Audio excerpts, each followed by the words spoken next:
Subject हमारा math है। Class 12th में एक टॉपिक है मैट्रिक्स, जो एक्सरसाइज नंबर 3 है। हिंदी मीडियम और इंग्लिश मीडियम दोनों के लिए है। तो हम स्टार्ट करते हैं। सबसे पहले हम बेसिक पढ़ेंगे, यानी मैट्रिक्स में बेसिक क्या होता है। तो एक्सरसाइज पढ़ने से पहले हम बेसिक पढ़ेंगे कि मैट्रिक्स के बारे में जानेंगे कि मैट्रिक्स है क्या, इसका स्ट्रक्चर कैसा होता है, इसकी संरचना कैसी होती है। तो देखो, सबसे पहले हम सामान्य जानकारी की यदि हम बात करें तो हम सामान्य जानकारी हम आव्यूह की पढ़ेंगे। तो देखो, आव्यूह में हमें क्या करना है कि इसका स्ट्रक्चर होता क्या है। तो सबसे पहले इसकी संरचना, और संरचना को आपको पता है कि इंग्लिश के अंदर स्ट्रक्चर बोला जाता है, ढांचा जिसको बोला जाता है। तो इसकी संरचना होती है, इसकी संरचना एक इस टाइप से होती है। इसकी संरचना इस टाइप से, एक आपने बड़ा ब्रैकेट देखा होगा, बड़ा ब्रैकेट की टाइप में होता है। इधर भी एक बड़ा ब्रैकेट है, इधर भी एक बड़ा ब्रैकेट है। अब हमें करना क्या है, इसके अंदर कुछ एलिमेंट होते हैं, मतलब इसके अंदर कुछ अवयव लिखे होते हैं जिनको हम एलिमेंट बोलते हैं। तो हमें क्या करना है कि इसके अंदर एलिमेंट, मान लीजिए कि मैंने लिख दिया A11, फिर मैंने लिख दिया A12, फिर मैंने लिख दिया A13, फिर मैंने यहाँ लिख दिया A21, फिर लिख दिया 22 और फिर लिख दिया 23, फिर यहाँ से मैं लिखा A31, A32 और A33। तो ये हमने एक मैट्रिक्स की संरचना बना दी। अब हमें याद क्या रखना है, एग्जाम में कैसे आएगा क्वेश्चन। 1 नंबर का क्वेश्चन निश्चित आएगा आगे के इस टॉपिक में जो हम आज पढ़ेंगे। तो हमें क्या करना है, देखो A11, इसका मतलब ये हुआ कि जो आव्यूह है उसके अंदर दो चीज होती है। एक तो होती है रो, यानी जिसको हम बोलते हैं पंक्ति, जिसको हम क्या बोलते हैं, पंक्ति। और एक होता है कॉलम, एक क्या होता है, कॉलम, और जिसको हम हिंदी में बोलते हैं स्तंभ, स्तंभ। ठीक है। अब हमें ये पता होना चाहिए कि रो कौन सी होती है, कॉलम कौन सा होता है, क्या इसका स्ट्रक्चर है। तो यदि हम बात करें तो हमने सामान्य में हमने देखा होगा कि लाइन लगा, हम बच्चों को बोलते हैं, प्रार्थना में बोलते हैं लाइन लगा। लाइन का मतलब क्या होता है, लाइन का मतलब है कि एक रेखा में खड़े हो जाओ। तो लाइन यानी इस तरीके से, जो हम ये लाइन की बात करें, ये जो लाइन है, ये जो मैं लाइन, ये लाइन है, इस लाइन को हम पंक्ति बोलते हैं। क्या बोलते हैं, पंक्ति बोलते हैं। ये पहली लाइन, कौन सी लाइन है, ये पहली लाइन। तो इसको हम R1 से लिखेंगे, किससे लिखेंगे, R1 से। उसके बाद यदि हम बात करें तो भाई ये दूसरी लाइन है, और जब ये दूसरी लाइन है तो इसको हम किससे लिखेंगे भाई, इसको लिखेंगे हम R2 से।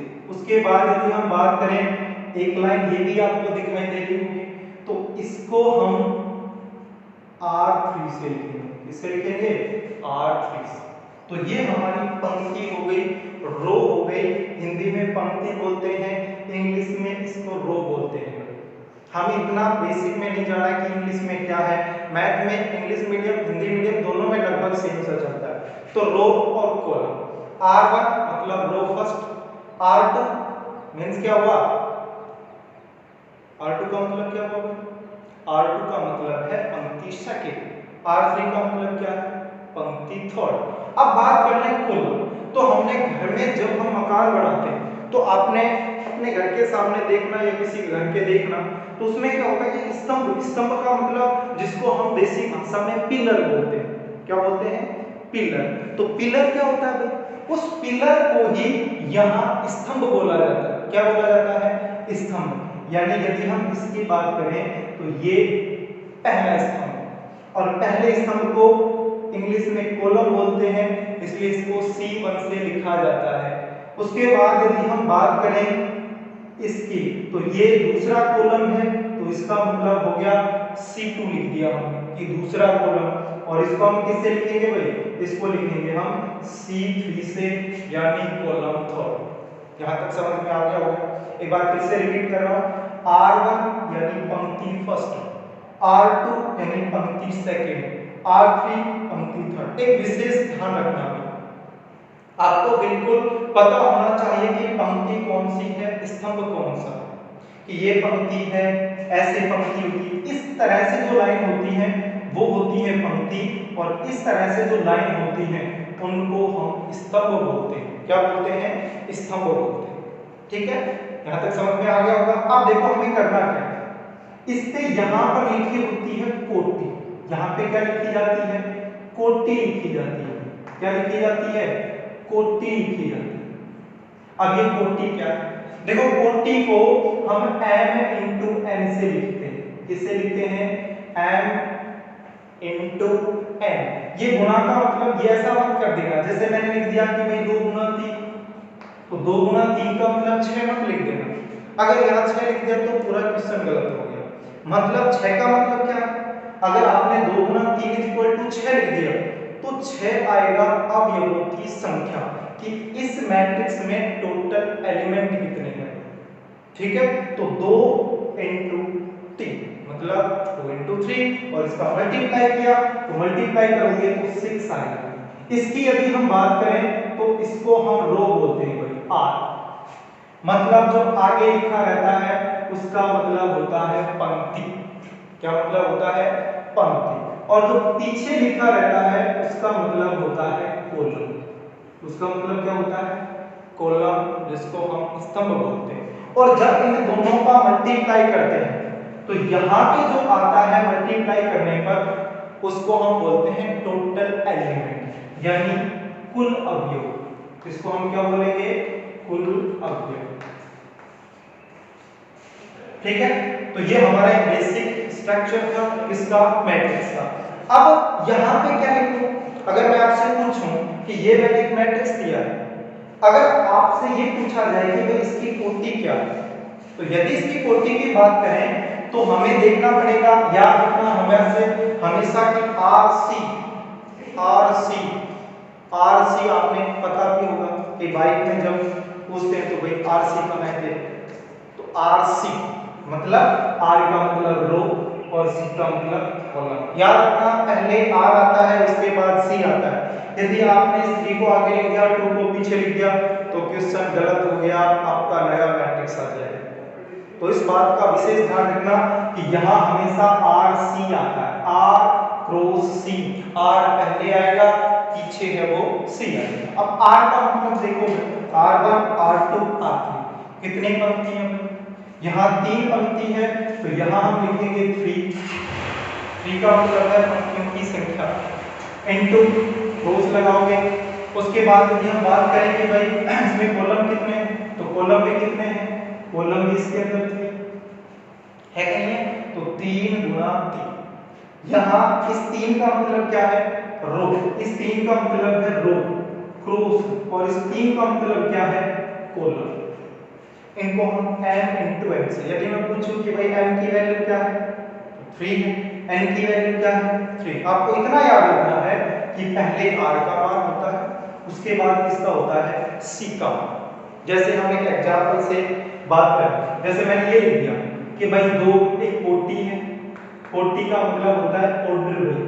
अगर हम इंग्लिश मीडियम की बात करें तो कोटि का मतलब होता है ऑर्डर, सबको पता है order, O R D E R, ये हो गया ऑर्डर। अच्छा, ऑर्डर मैंने लिख दिया, जैसे मैंने लिखा भाई कि 3 इंटू 4।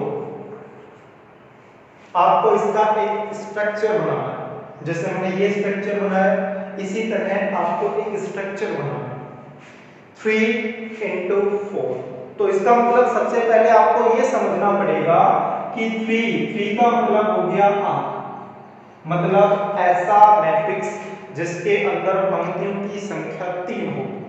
उसके बाद यदि हम इसकी बात करें तो इसकी बात करेंगे तो ये है कॉलम, यानी कॉलम कितने हैं?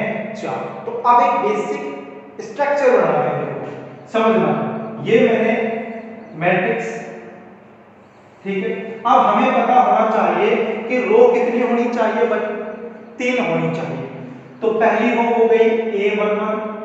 अब एक बात और आपके समझ में नहीं आई होगी कि सर यहाँ A11 A12 A13 लिखा है, यानी A11 A12 A13, फिर यहाँ A14 आपने क्यों नहीं लिखा? बिल्कुल दिमाग में आता होगा कि सर यहाँ A14 क्यों नहीं लिखा आपने? तो हमें करना क्या है, हमें क्या करना है कि यहाँ इसको इक्वल AI जैसे भी लिख सकते हैं, AI और Z, AI Z। I का मतलब है कि वो रो का नंबर बता रहा है कि रो कौन सी है, पहली रो है, दूसरी है, तीसरी है, चौथी। और J का मतलब है वो कॉलम बता रहा है कि पहला कॉलम है, दूसरा कॉलम है, तीसरा कॉलम है। ऐसा हमें याद नहीं करना, हम गलती कर सकते हैं। आपको इतना याद रखना है कि जो फर्स्ट रो है वो A11 से स्टार्ट होती है, A11 A12 A13 A14 A15 ऐसे चलता जाएगा। दूसरी जो पंक्ति है वो A21 से स्टार्ट होगी। कहां से स्टार्ट होगी? A21 A22 A23 A24 A25 A26 ऐसे चलता जाएगा। उसके बाद जो तीसरी पंक्ति है वो A31 A32 A33 A34 A35 A36 इस तरह से चलती जाएगी। यदि मैं बात करूं कि चौथी पंक्ति, तो आप क्या कहोगे भाई? यहाँ 31 आया था, तो चौथी पंक्ति कहां से स्टार्ट होगी? चौथी पंक्ति स्टार्ट होगी A41 A42 A43 A44 ऐसे चलता जाएगा। तो याद हो गया होगा कि जो पहली पंक्ति है वो A11 से स्टार्ट होगी, आगे चलता जाएगा, काउंटिंग सबको आती है। दूसरी पंक्ति है वो A21 से स्टार्ट होगी, तीसरी पंक्ति है वो A31 से स्टार्ट होगी, चौथी पंक्ति है वो A41 से। ज्यादा आएंगे, मैक्सिमम 3-4 तक आएंगे। ठीक है, तो हमने ये लिखा। अब यहाँ पे आ जाते हैं।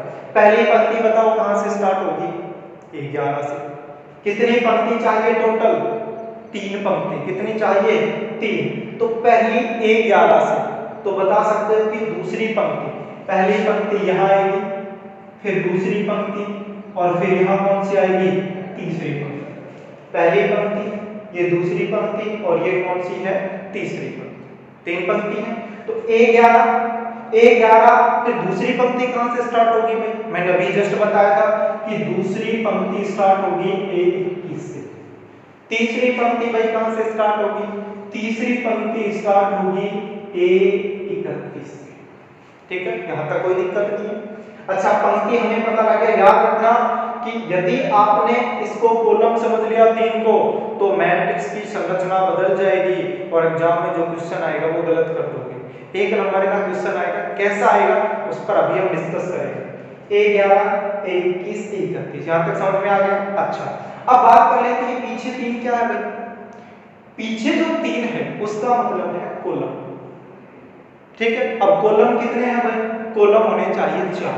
तो मेरे को ये बताओ, ये एक कॉलम बन गया कि नहीं बन गया? कॉलम बन गया। तो पहला कॉलम तो ये हो गया, उसके बाद दूसरा कॉलम आना चाहिए, फिर तीसरा कॉलम आना चाहिए, और फिर चौथा कॉलम आना चाहिए। सही बात है। इसलिए बात करें तो ये R1, ये R2, और ये क्या है भाई? R3। तो ये कॉलम फर्स्ट हो गया, कॉलम सेकंड हो गया, कॉलम थर्ड हो गया, और कॉलम फोर्थ हो गया। तो A11, फिर क्या आएगा? A12, फिर क्या आएगा? A13, और फिर क्या आएगा? A14। यहां तक कोई दिक्कत नहीं है। A11 A12 A13 A14, बताओ कॉलम 4 में पहला कॉलम, इसमें दूसरा कॉलम, इसमें तीसरा कॉलम, और इसमें कौन सा? चौथा कॉलम। तो बताओ यहाँ कौन सा एलिमेंट आएगा? एलिमेंट आएगा A22, फिर क्या आएगा? A23, और फिर क्या आएगा? A24। A31 के बाद क्या आएगा? A32, A33, और फिर क्या आएगा? A34। ठीक है, यहाँ तक कोई दिक्कत नहीं है। यहाँ पीछे आप 40 लिख सकते हो। तो यदि हम 40 की बात करें तो आपको पता होना चाहिए 3 गुणा 4। ठीक है, 3 गुणा 4 RC, आपको याद रखना है RC। गाड़ी की RC होती है, बाइक की भी RC होती है। तो RC वहां से याद रखना कि पहले R आएगा, उसके बाद क्या आएगा? C, RC। यहाँ जो 3 है वो R यानी रो, 4 है वो कॉलम। अगर आपने इनको उल्टा कर दिया, मैं फिर बता रहा हूँ, क्वेश्चन गलत हो जाएगा। ठीक है भाई, तो ये इसका बेसिक स्ट्रक्चर था, संरचना थी, और इसको आप लिखना चाहो तो AIJ लिख सकते हो। तो यहाँ तक यदि किसी को कोई दिक्कत है तो बता सकते हो भाई, कमेंट में लिख के बता देना कि भाई कहाँ ये प्रॉब्लम आई है, ये हमारे समझ में है। जो भी समस्या है आप लिख देना कमेंट बॉक्स में, हम उसका आंसर देंगे, ठीक है। अच्छा, उसके बाद अब क्वेश्चन कैसे आते हैं, और आपकी जो एक्सरसाइज है 3.1 उसके अंदर कैसे क्वेश्चन है, याद रखना A11 पहला अवयव, A12 दूसरा अवयव, A13 तीसरा अवयव। अगर मैं आपसे एक क्वेश्चन पूछ लेता हूँ, यहीं पे क्वेश्चन पूछ लिया मैंने, जैसे आपको एक क्वेश्चन दिया है, जैसे मैंने यहाँ लिख दिया कि 1 2 3 4 5 6 7 8 फिर 9, और उसके बाद 10 11 और 12 मैंने ये लिख दिया। ये हमारा एक मैट्रिक्स है। तो सबसे पहले आप ये बताओ कि भाई इसकी कोटि क्या होगी। तो कोटि की बात करें तो कोटि का मतलब है R cross C, R cross C मतलब पंक्ति, फिर क्रॉस का निशान और फिर C यानी कॉलम। तो पंक्ति की बात करें, पहली पंक्ति, दूसरी पंक्ति, तीसरी पंक्ति, चौथी पंक्ति, सही बात है। R1 R2 R3 R4, तो बताओ पंक्ति कितनी हो गई, पंक्ति हो गई 4। इसका मतलब R का मान आ गया 4। C का मतलब है कॉलम, पहला कॉलम, फिर दूसरा कॉलम और फिर तीसरा कॉलम। आप यहां से देखना चाहो यहां से भी देख सकते हो, पहला कॉलम, दूसरा कॉलम, तीसरा, 3 कॉलम हो गए। इसका मतलब C का मान कितना आ गया, 3 आ गया। तो बताओ पहला आंसर तो यहाँ पे लिखेंगे हम कोटि। तो बताओ इसकी कोटि क्या है, इसकी कोटि आ गई R क्रॉस C, मतलब पहले R लिखना है, फिर क्रॉस लगा के फिर क्या लिखना है C। तो R का मान कितना है 4, C का मान कितना है 3, तो यहाँ पे क्या लिखोगे 4 गुणा 3। पहला क्वेश्चन यहाँ पे कंप्लीट हो गया। अगर मैंने दूसरा क्वेश्चन पूछ लिया कि इसमें अवयवों की संख्या, नंबर ऑफ एलिमेंट, मतलब इसमें कितने अवयव है, तो ऐसे काउंट कर सकते हैं कि सर 1 2 3 4 5 6 7 8 9 10 11 12, सर 12 है इसके अंदर। लेकिन ऐसा हमें नहीं करना है, इन दोनों का मल्टीप्लाई करने का, इन दोनों का जैसे मल्टीप्लाई करोगे तो 12, ये क्या आता है नंबर ऑफ एलिमेंट, अवयवों की संख्या। मतलब ये आती है कि अवयवों की संख्या, अवयवों की संख्या, ये अवयवों की संख्या बता आती है कि नहीं आती। यहां तक आपको कोई दिक्कत नहीं होगी। इसका स्ट्रक्चर है, इसको AI जैसे लिखा जाता है, I जो बताता है वो रो को बताता है, J है वो कॉलम को बताता है, मैं बता चुका हूं। ये हमने एक स्ट्रक्चर, इसका ऑर्डर था 3 × 4, ये हमने बना लिया। ये हमने, अब मैंने क्वेश्चन पूछा फिर से, मैंने आपसे पूछ लिया कि A23 इस एलिमेंट की वैल्यू बताओ, कि A23 है, इस मैट्रिक्स के अंदर इसकी वैल्यू क्या होगी। तो बताओ क्या होगी, देखते हैं। यहां अगर इसकी बात करें तो ये A11 A11 होता है कि नहीं होता है, A12 A13, ठीक है। दूसरी पंक्ति कहां से स्टार्ट होगी, A14 से होगी क्या, 14 से नहीं होगी ना, कहां से स्टार्ट होगी A21 से, A21 A22 A23, ऐसा है ना। तो A23 की वैल्यू बताओ क्या है, A23 की वैल्यू आई 6, कितनी आ गई भाई 6 आ गई। फिर मैंने आपसे पूछ लिया कि भाई A32 की वैल्यू बता दो, जो इस मैट्रिक्स के अंदर है उसके अंदर मैंने आपसे पूछ लिया A32 इस एलिमेंट की वैल्यू बताओ क्या है। तो देखो A11 से A21 से A31, ये लाइन है ना, A31, तो ये अवयव कौन सा है भाई A32, और A32 यानी 8, तो यहाँ पे मैंने लिख दिया है, ठीक है। उसके बाद बात करें, मैंने एक क्वेश्चन और पूछ लिया, यदि हम इसकी बात करें तो मैंने पूछा कि भाई A13 बता दो, A13 मतलब पहली पंक्ति और तीसरा कॉलम वो बताना भाई। तो देखते हैं भाई, देखो इसका आप ऐसे भी कर सकते हो, 1 का मतलब पहली पंक्ति, 3 का मतलब तीसरा कॉलम, यानी पहली पंक्ति और तीसरा कॉलम वो अवयव होता है। तो देख ये पहली पंक्ति हो गई और ये कौन सा है, तीसरा कॉलम, तो ये का एलिमेंट आएगा। और वैसे भी हमें पता है कि सर ये A11 A12, तो ये कौन सा आएगा भाई, A13 आएगा कि नहीं आएगा। यहाँ तक समझ में नहीं आया तो आप बता सकते हो, ठीक है, कोई दिक्कत नहीं होनी चाहिए, ऐसा कुछ था भी नहीं इसके अंदर, ये तो बेसिक ही पढ़ रहे हैं। अच्छा अब बात कर ले हम कि क्वेश्चन एग्जाम में कैसा आता है। तो क्वेश्चन एग्जाम में ये आएगा, जैसे मैंने यहाँ पे एक क्वेश्चन लिख दिया, यहाँ पे मैंने क्वेश्चन लिखा और क्वेश्चन ये लिखा कि एक मैट्रिक्स बनाना AIJ 2 into 3, यानी हमें एक मैट्रिक्स बनाना है भाई AIJ, मतलब ये एक मैट्रिक्स है 2 into 3, मतलब 2 पंक्ति 3 कॉलम, एक मैट्रिक्स बनाना है। इफ या यदि जो AIJ है वो आपको दिया जाए कि I प्लस J, एक सिंपल सा कर लेते हैं, उसके बाद थोड़ा डिफिकल्ट भी चलेगा। ये हमारे पास एक क्वेश्चन आ गया, 1 नंबर का क्वेश्चन एग्जाम में ऐसा आता है AIJ, फिर ये ब्रैकेट लगा दिया, यहाँ 2 into 3, इसका हमें निर्माण करना है क्वेश्चन मार्क। उसके बाद यदि AIJ इज इक्वल टू, आपको दिया गया है AIJ is equal to I plus J, तो देखो हमें क्या करना है। अब इसका मान निकालने के लिए सबसे पहले आपको मैट्रिक्स का स्ट्रक्चर बनाना पड़ेगा कि भाई इसकी संरचना कैसे आएगी। तो देखो सबसे पहले हम एक संरचना बना लेते हैं, AIJ इज इक्वल टू, ये मैंने एक मैट्रिक्स बना दिया, ये हमने एक मैट्रिक्स बना दी। अब हमें ये देखना है कि ये 2 किसका क्या है, ये 2 का मतलब मैंने अभी बताया क्या है, 2 का मतलब, 2 का मतलब है रो, और हिंदी में इसको बोलते हैं पंक्ति, या इसको हम लाइन भी बोल सकते हैं। तो मतलब एक ऐसे होनी चाहिए, एक ऐसे होनी चाहिए, ठीक है। इसका मतलब क्या है भाई, 3 यानी कॉलम की बात कर रहा है। तो यदि हम बात कर लें तो यहाँ पे पहली जो पंक्ति है वो A11 से स्टार्ट होती है, और जो दूसरी पंक्ति है वो A21 से स्टार्ट होती है।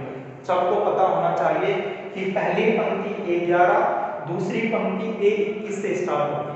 अगर आपने गलती से इसको कॉलम समझ लिया और इसको आपने पंक्ति समझ लिया तो देखो क्या आएगा, A11 A21 फिर A31 वो लिख दोगे आप, मतलब आपका जो मैट्रिक्स था वो गलत हो गया।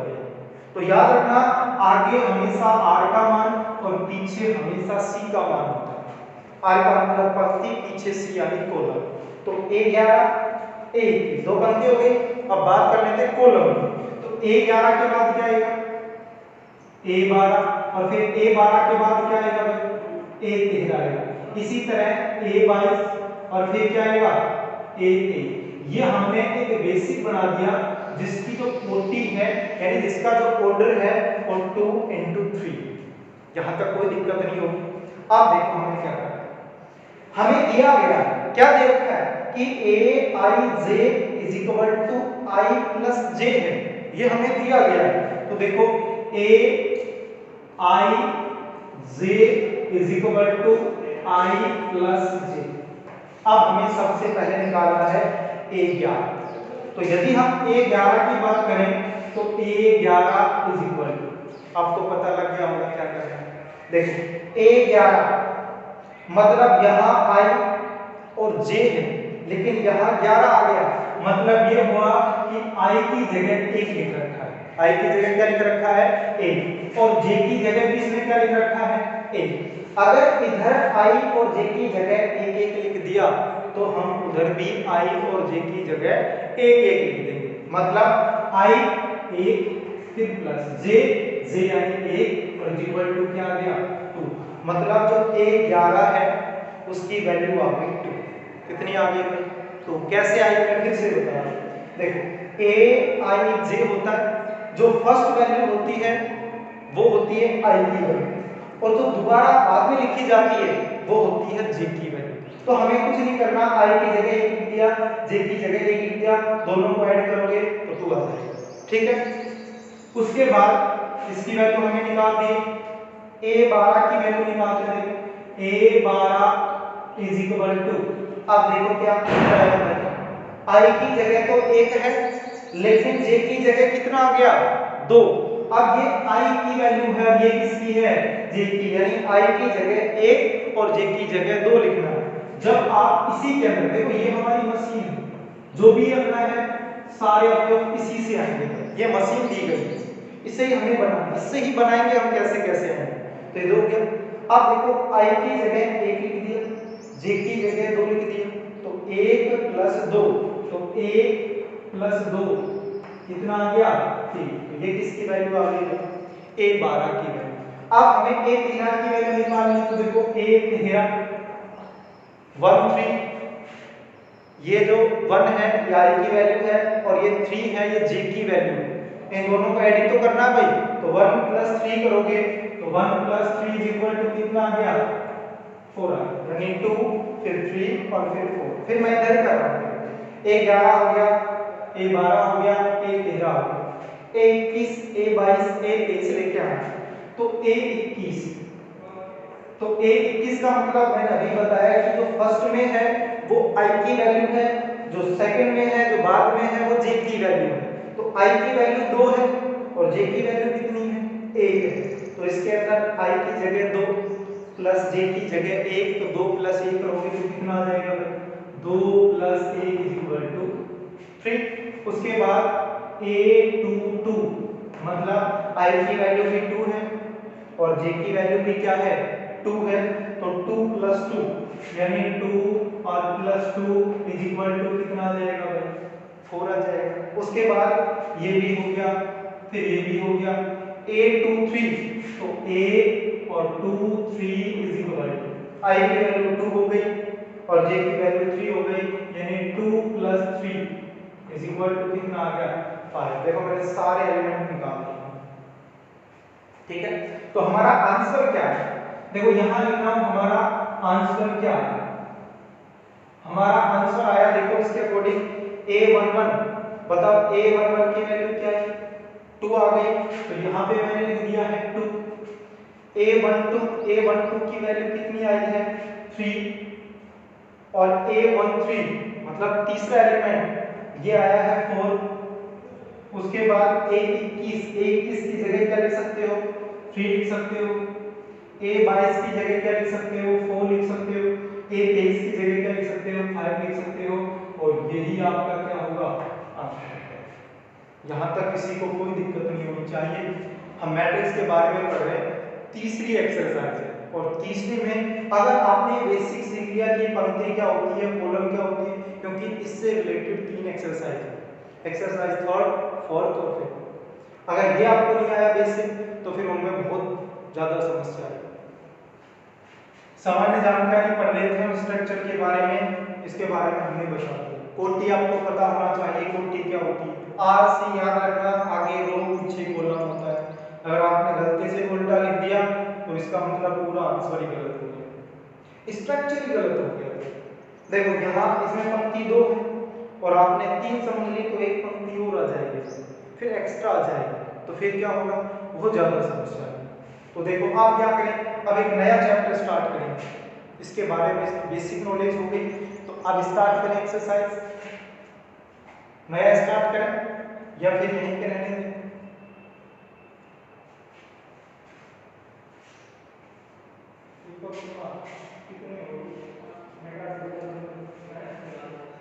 तो कोई दिक्कत नहीं,